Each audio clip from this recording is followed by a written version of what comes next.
सचिन के खुलासे ने मचाई सनसनी। रोशनी और चिट्टी के राज का पर्दाफाश। क्या हुआ जब सायली ने सबको सच बताया। आशा के उड़ने की शुरुआत एक तूफानी रात से होती है, जब सचिन देर रात घर लौटता है और देखता है कि रोशनी अपने कमरे में बेचैनी से टहल रही है। उसकी आंखों में घबराहट और चेहरे पर चिंता का साया साफ तौर पर दिखाई दे रहा है। सचिन की नजरें उसे पकड़ लेती हैं और वह धीरे धीरे उसके पास जाता है। अपनी आवाज में हल्का सा शंका रखते हुए वह पूछता है, कुछ छुपा रही हो क्या?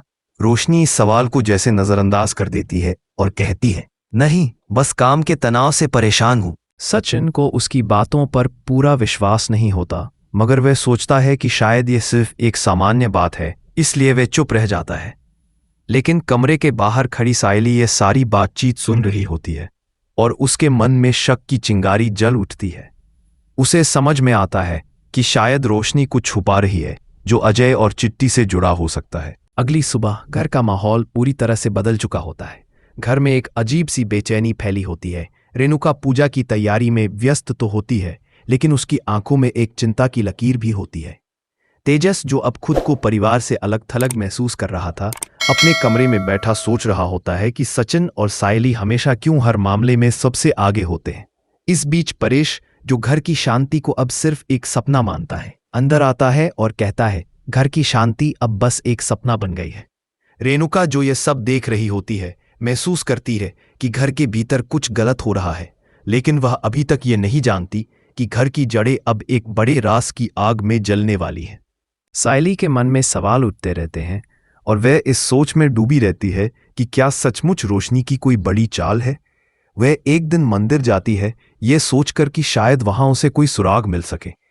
मंदिर के अंदर उसकी नजर अचानक रोशनी और चिट्टी पर पड़ती है, जो मंदिर के पीछे एक सुनसान कोने में किसी गुप्त डील पर बात कर रहे होते हैं। सायली बिना किसी आवाज के छिपकर दोनों की बातें सुनने लगती है। चिट्टी कहता है, डील पूरी हो गई तो सबका मुंह बंद हो जाएगा, लेकिन अगर सच बाहर आया तो तुम्हारा खेल खत्म हो जाएगा। रोशनी की आंखों में डर और लालच दोनों साफ नजर आते हैं, जो सायली को यह यकीन दिला देते हैं कि वह किसी बड़े खेल का हिस्सा है। सायली तुरंत अपना फोन निकालती है और तस्वीरें लेने की कोशिश करती है, लेकिन तभी एक आवाज आती है, कौन है वहां? सायली झट से झुक जाती है और छिप जाती है, मगर उसका दिल तेजी से धड़कने लगता है। वह खुद को यकीन दिलाती है कि अब उसे सच सबको बताना होगा। घर लौटकर सायली सीधे सचिन के पास जाती है और घबराए हुए स्वर में कहती है, सचिन, जो मैंने देखा है वह सबको हिलाकर रख देगा। सचिन चौंक कर पूछता है, क्या रोशनी ने कुछ किया है? सायली जवाब देती है, रोशनी मंदिर में चिट्टी से मिली थी और दोनों किसी गुप्त डील पर बात कर रहे थे। सचिन के चेहरे पर गुस्सा और हैरानी दोनों का मिलाजुला असर दिखाई देता है। वह कहता है, अब बहुत हो गया, अब सब कुछ सामने आएगा। वह बिना देर किए सीधा रोशनी के कमरे में पहुंचता है और दरवाजा जोर से खोल देता है। रोशनी अचानक चौंक जाती है और उसकी आंखों में वही डर फिर से नजर आता है जो सचिन ने पिछले रात देखा था। उसकी हाथ में एक लिफाफा होता है जिसे वह छिपाने की कोशिश करती है। सचिन उसे देखता है और कहता है, क्या यही है वह राज जिसे तुम सबसे छुपा रही हो? रोशनी कुछ बोलने की कोशिश करती है, लेकिन सचिन लिफाफा छीन लेता है। उस लिफाफे में कुछ पुराने कागजात, फोटो और एक साइन किया हुआ कॉन्ट्रैक्ट होता है, जिसमें अजय और रोशनी दोनों के हस्ताक्षर होते हैं। सचिन के चेहरे पर हैरानी का आलम होता है और वह चिल्ला पड़ता है, तो यह सब मिलकर खेल चल रहा था। अजय के गायब होने की असली वजह तुम हो। घर में सब इकट्ठा हो जाते हैं। सायली दौड़ते हुए नीचे आती है और रेणुका और तेजस भी हैरान होकर खड़े हो जाते हैं। रोशनी का चेहरा हैरान होता है। वह धीरे से कहती है, तुम लोग समझ नहीं रहे, मैं बस अपने परिवार को बचाना चाहती थी। लेकिन सचिन गरजते हुए कहता है, अगर सच में बचाना चाहती थी तो चिट्टी जैसे आदमी के साथ सौदे क्यों किए? रेणुका को विश्वास नहीं होता कि उसकी अपनी बहू ऐसी हरकत कर सकती है। तेजस भी स्तब्ध है, मगर उसके चेहरे पर थोड़ी राहत भी दिखती है, जैसे उसे अब सचिन को नीचा दिखाने का मौका मिल गया हो। घर का माहौल जैसे आग की लपटों से भर जाता है। सायली के मन में गुस्सा और दुख दोनों का मिश्रण होता है, क्योंकि उसने हमेशा रोशनी को एक आदर्श महिला माना था। इसी बीच रोशनी का फोन बजता रहे। सचिन बिना समय गंवाए स्पीकर ऑन कर देता है और चिट्टी की आवाज सुनाई देती है, डील फेल हो गई तो अब मैं सबको सच्चाई बता दूंगा कि असली मास्टरमाइंड कौन है। यह सुनते ही घर में सबके पैरों तले जमीन खिसक जाती है। सचिन तुरंत पुलिस को कॉल करने की सोचता है, लेकिन रोशनी उसे रोकती है और कहती है, अगर तुमने पुलिस को बताया तो पूरा परिवार बर्बाद हो जाएगा। यह सुनते ही सायली का धैर्य टूट जाता है और वह कहती है, परिवार पहले ही तुम्हारे जूतों से टूट चुका है। घर में खामोशी का माहौल है। हर तरफ चुप्पी पसरी हुई है, जैसे एक बड़ी आंधी आने वाली हो। अब रहस्य को खत्म करना ही पड़ेगा। सचिन और सायली इस बात को पूरी तरह समझ चुके हैं कि उनके पास अब सिर्फ एक ही रास्ता बचा है, चिट्टी को फंसाना। घर लौटते ही सायली रोशनी का सामना करती है और इस बार परिवार में एक तस्वीर सी बन जाती है। सन्नाटा, तनाव और घबराहट का मिला-जुला माहौल। हर किसी के चेहरे पर गहरे सवाल और डर के निशान होते हैं। इस चुप्पी में जैसे हर कोई महसूस करता है कि असली तूफान अब आने वाला है। आज के एपिसोड की शुरुआत होती है सचिन से, जो अजय की सच्चाई जानने के लिए अपनी आखिरी कोशिशें कर रहा है। वह अजय की पुरानी तस्वीरें ढूंढने में लगा है ताकि किसी तरह से उस रहस्यमय घटना का सुराग मिल सके। लेकिन तेजस बार बार कहता है कि अजय के साथ कोई तस्वीर नहीं है, जिससे कोई ठोस सबूत उनके पास नहीं बचता। तभी सायली को अचानक एक याद आती है। वह बताती है कि अजय एक बार मंदिर में एक महत्वपूर्ण कॉन्ट्रैक्ट फाइनल करने गया था।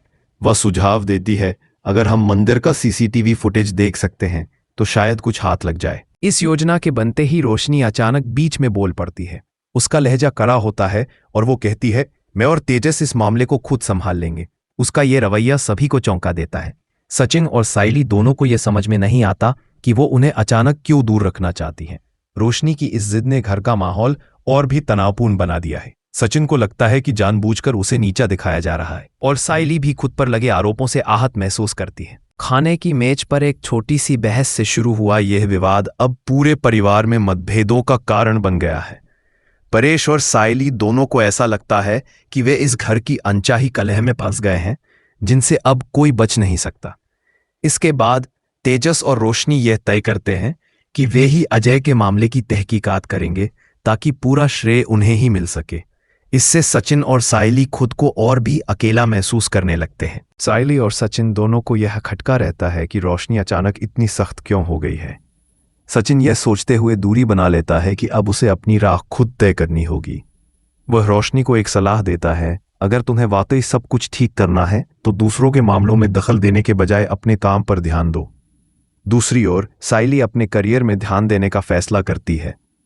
उसे श्री विकास के साथ एक नया प्रोजेक्ट मिला है और वह इस नए अवसर को लेकर बेहद उत्साहित है। सचिन भी सायली को प्रेरित करता है, अपने सपनों पर ध्यान दो, बाकी सबको छोड़ दो। लेकिन सायली के मन में मंदिर को लेकर हल्की बेचैनी बनी रहती है, क्योंकि उसे लगता है कि रोशनी और चिट्टी के बीच कोई बड़ी साजिश हो सकती है। उसी दौरान सचिन को एक यात्री का फोन आता है जिसने उसकी कार 3 दिनों के लिए बुक की है। इस खबर से सचिन को थोड़ी राहत मिलती है।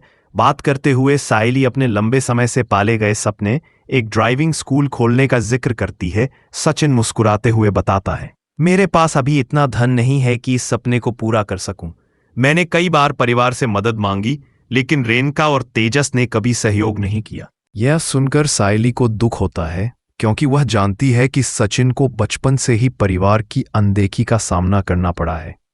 उधर तेजस अपने शोरूम में काम संभालने में परेशान है। अब परेश को आधिकारिक मालिक माना जाता है और स्टाफ तेजस की बातों को उतना महत्व नहीं देता। एक दिन एक ग्राहक शोरूम में आता है और तेजस गुस्से में उससे उलझ पड़ता है। ग्राहक चले जाते हैं और परेश शांति से बात संभाल लेता है। कर्मचारियों का उसके प्रति सम्मान देखकर तेजस अपमानित महसूस करता है और रेणुका के पास अपनी शिकायत लेकर पहुंच जाता है।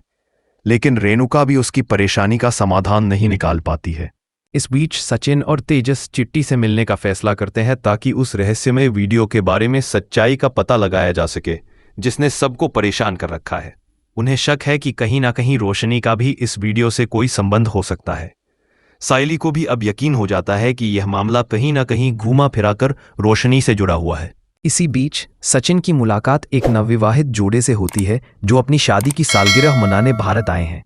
उनका सादा जीवन और प्रेम देखकर सचिन और सायली काफी प्रभावित होते हैं। दोनों मिलकर उनके लिए कुछ खास तैयारियां करते हैं और यह पल उनके लिए एक शांत और सुकून भरा अनुभव बन जाता है। जब रोशनी और तेजस मंदिर के सीसीटीवी फुटेज को नहीं पा पाते तो वे पुलिस की मदद लेने का फैसला करते हैं। तेजस शिकायत दर्ज कराने थाने पहुंचता है, लेकिन अधिकारी पहले तो मामला मामूली बताकर टाल देते हैं। कुछ समझाने बुझाने के बाद आखिरकार शिकायत दर्ज हो जाती है, लेकिन उसी शाम साइली को मंदिर में रोशनी और चिट्टी को छिपकर बातें करते हुए देखती है। क्योंकि दूरी थी, साइली उनकी बातचीत को पूरी तरह से नहीं सुन पाती, लेकिन इतना समझ जाती है कि दोनों किसी डील की बात कर रहे हैं। चिट्टी जब रोशनी के अतीत से जुड़ी किसी बात का जिक्र करता है तो साइली का दिल बैठ जाता है। उसे यकीन हो जाता है कि रोशनी कुछ बड़ा छिपा रही है और अब उसे सच जानना ही होगा। यह सब कुछ साइली के लिए जैसे एक बड़ी तस्वीर का हिस्सा बन जाता है, जहां हर राज धीरे धीरे खुलता जा रहा है। अब साइली को समझ में आ चुका है कि घर में घटी इस घटना की असली वजह क्या है, और वह सच को जानने के लिए किसी भी हद तक जाने को तैयार है। अब साइली और सचिन मिलकर तय करते हैं कि इस राज का पर्दाफाश सबके सामने करना होगा। घर की सारी जड़ें अब पूरी तरह से उखड़ने वाली हैं और सच सामने आने के बाद ही सबकी जिंदगी के नए मोड़ आएंगे। क्या सच में रोशनी ने चिट्टी के साथ मिलकर घर की खुशियों को खोखला करने की साजिश रची थी? क्या सचिन और साइली को इस राज का पर्दाफाश करने में सफलता मिलेगी? आज के एपिसोड में बस इतना ही। क्या सच में रोशनी का राज अब सबके सामने आएगा? क्या सचिन और साइली चिट्टी की साजिश को बेनकाब कर पाएंगे? कमेंट में बताएं ये स्टोरी आपको कैसी लगी।